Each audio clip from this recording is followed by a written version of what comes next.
Hello students, हमारे YouTube channel में आपका हार्दिक स्वागत है। तो चलिए आज हम लोग पढ़ते हैं क्लास 10th में निर्देशांक ज्यामिति चैप्टर के अंतर्गत प्रश्नावली 7.2 के क्वेश्चन नंबर 7 को। इस प्रकार के जो क्वेश्चन होते हैं हमेशा स्कूल एग्जाम के साथ साथ में बोर्ड एग्जाम पूछे जाते हैं। ठीक है, क्वेश्चन का सारांश कुछ इस तरह से है। बिंदु ए का निर्देशांक ज्ञात कीजिए। एक बिंदु है ए, उनका निर्देशांक आपको ज्ञात करना है, यानी उसके भुज और कोटि का मान ज्ञात करना है।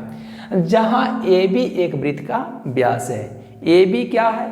ए बी एक वृत्त का व्यास है। तो आप एक आकृति बनाएंगे वृत्त का, तो बात अच्छी तरह से समझ में आएगी। तो एक वृत्त है, उस वृत्त का क्या है? केंद्र बिंदु होगा। मान के चलिए उस केंद्र बिंदु का नाम है ओ है। ठीक है, तो उस ओ केंद्र से गुजरने वाली जो वृत्त की जीवा होगी, वो सभी जीवाएं क्या होगी? वृत्त की व्यास कहलाएगी। तो उस वृत्त के व्यास में से एक का नाम है ए बी, यानी इसके परिधि पर स्थित बिंदु होगा ए और उसके दूसरे छोर पर स्थित बिंदु का नाम हो जाएगा बी। ठीक है, तो ए बी वृत्त के केंद्र ओ से गुजरने वाली जीवा है, इस वजह से हम लोग इसको वृत्त का व्यास कर सकते हैं। तो ए बी एक वृत्त का व्यास है जिसका जो केंद्र बिंदु है उनका निर्देशांक दिया हुआ है 2,-3। ये वृत्त का केंद्र का नाम हम ओ किए हैं, तो ओ बिंदु का ही निर्देशांक दिया हुआ है 2,-3 के रूप में, तथा बिंदु बी का निर्देशांक कितना दिया हुआ है? वो दिया हुआ है 1,4 के रूप में। तो बिंदु ए का निर्देशांक कहने का मतलब है बिंदु ए का भुज और कोटि यानी x और y का मान हमें ज्ञात करना है। तो जैसे कि आप सभी जानते हैं, एक वृत्त की सभी त्रिज्याएं जो होती है वो बराबर माप की होती है।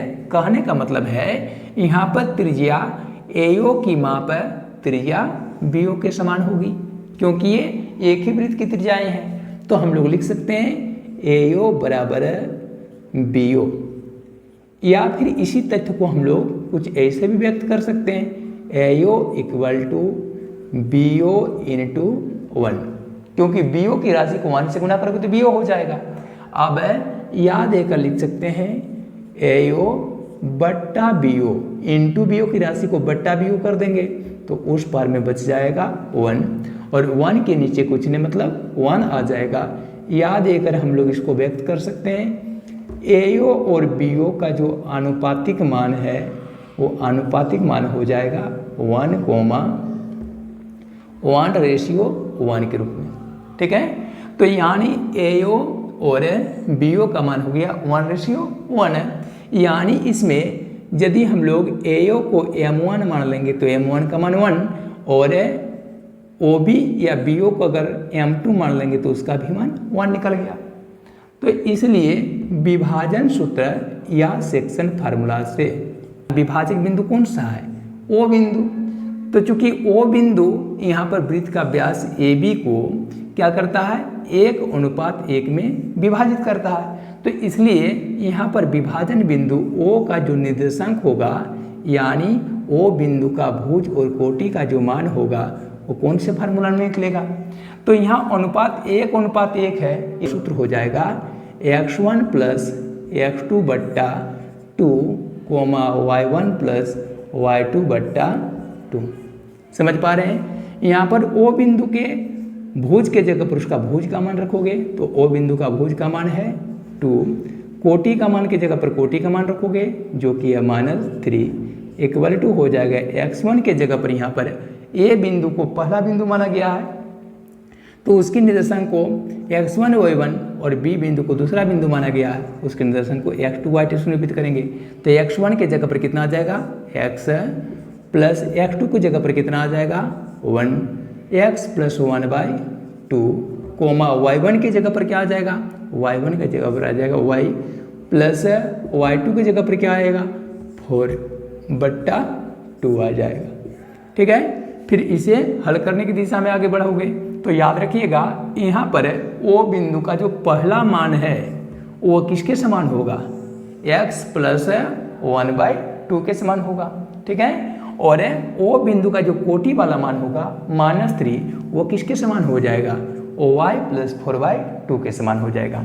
तो इसको याद देकर आप लोग लिख सकते हैं 2 = 2 इक्वल टू क्या हो जाएगा, x प्लस 1/2 और यहाँ पर -3 इक्वल टू क्या हो जाएगा, तो -3 इक्वल टू हो जाएगा y प्लस 4/2। समझ पा रहे हो। इसके बाद क्या करना है, इसे हल करना है। 2 के नीचे 1 रख दोगे और इनको y क्रॉस कर दोगे, तो y क्रॉस किए जाने पर क्या प्राप्त हो जाएगा, x प्लस 1 का जो व्यंजक होगा 1 से गुना होगा तो x प्लस 1 मिलेगा और आगे RHS में 2 × 2 हो जाएगा 4। अब यहाँ पर -3 के नीचे 1 दे दोगे और फिर इनका भी क्या कर दोगे, y क्रॉस कर दोगे, तो क्या प्राप्त हो जाएगा, y प्लस 4 की राशि 1 से गुना हो जाएगी तो क्या हो जाएगा, y प्लस 4 और RHS में हो जाएगा 2 × -3। इसे हल करने पर मिलेगा x प्लस 1 इक्वल टू 2 × 2 4 और इसे हल करने पर मिल जाएगा y plus 4 equal two plus minus -2 × 3 6। ठीक है, फिर इसे हल करने की दिशा में आगे बढ़ोगे और वहाँ पर मिल जाएगा आपको x के x इक्वल टू 4 और प्लस 1 की राशि RHS में ले जाओगे -1 यानी x इक्वल टू निकल जाएगा 3। ठीक है, उस पार में क्या आ जाएगा, तो उस पार की चीज़ों को देखने के लिए क्या करना है, यहाँ जो देख रहे हो y प्लस जो 4 है इक्वल टू -6 देख रहे हो। अब y इक्वल टू करोगे तो -6, अब प्लस 4 की राशि को उस पर ले जाओगे -4 कर दोगे। अब x इक्वल टू इधर हो गया 3 और यहाँ y इक्वल टू हो जाएगा -6 और -4 की राशि जुड़कर -10। और इस प्रकार से यहाँ पर x और y के रूप में बिंदु A का निर्देशांक प्राप्त हो गया। अतः बिंदु A का निर्देशांक जो होगा, बिंदु A का निर्देशांक जो होगा भुज और कोटि के रूप में वो क्या होगा, तो भुज का मान हो जाएगा x का मान 3 और कोटि का मान के रूप में आ जाएगा -10। तो यहाँ 3, -10 A बिंदु का निर्देशांक होगा और इस चीज़ आप लोग आंसर कर देंगे। ठीक है, उम्मीद करते हैं आप लोगों को हमारी ये कॉन्सेप्ट अच्छी तरह से समझ में आ गया होगा। ठीक इसी प्रकार से अन्य कॉन्सेप्ट लेकर हम आपकी सेवा में दोबारा हाजिर होंगे। फिलहाल आज का क्लास यहीं पर ओवर करते हैं। Thank you, all the best.